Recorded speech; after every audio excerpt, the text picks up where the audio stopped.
ఈరోజు మా న్యాయమైన కోరికలు అడుగుతూ ఉంటే రాత్రికి రాత్రే మహిళలు అనకుండా అరెస్టు చేయడము ఈ ప్రభుత్వము సిగ్గుచేటు.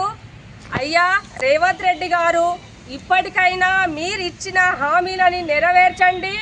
గతంలో ప్రభుత్వంలో రాకన్నా ముందు మీరు ఆశాలకు మేము కనీస వేతనం ఇస్తామని చెప్పేసి హామీనిచ్చారు.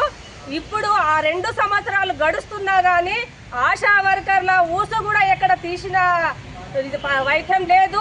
ఇప్పుడైనా రేవంత్ రెడ్డి గారు మీరు ఈరోజు అనేకమైన ఆశా వర్కర్లు ఆన్లైన్లో పనిచేస్తూ ఉన్నారు. వెట్టి చాకిర్లు ఎన్నో పని చేస్తూ ఉన్నారు. కనీసం ఆశాల ప్రాణాలు పోతూ ఉంటే, పిట్టలు రాలిపోయినట్టు రాలిపోతూ ఉంటే ఈ ప్రభుత్వానికి చీమ కుట్టినట్టయినా లేదు. అయ్యా రేవంత్ రెడ్డి గారు, ఆశ ఒక చనిపోయి ఆ పిల్లలు రోడ్డున పడి ఉంటే ఆ పిల్లలకు ముద్దలు అన్న పెట్టే వాళ్ళు కూడా దిక్కులేని పరిస్థితి ఉంది. మట్టి ఖర్చులకు కూడా లేదు. ఆన్లైన్ వరకు అనేకమైన సమస్యలని ఆశాలను తీసుకొచ్చి హార్ట్ అటాక్ వచ్చి చనిపోయే పరిస్థితి వస్తుంది. ఇప్పటికైనా ఆడబిడ్డలు అని చెప్పేసి పెద్ద మాట్లాడతారు కదా. 2 సంవత్సరాలు గడుస్తున్నా ఆశా వర్కర్లు నీకు కంటికి కనబడట్లేదా?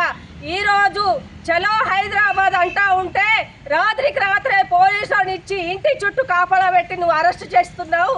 అరెస్ట్ చేసే చిత్తశుద్ధి నీకు ఇంత ఉన్నప్పుడు ఆశాలకు వేతనం ఇచ్చే చిత్తశుద్ధి ఉంటే బాగుంటుంది రేవంత్ రెడ్డి గారు. లేదు అంటే ఇంకా పెద్ద ఎత్తున ఆందోళన చేస్తామని చెప్పేసి ఈ ప్రభుత్వానికి హెచ్చరిస్తున్నాము.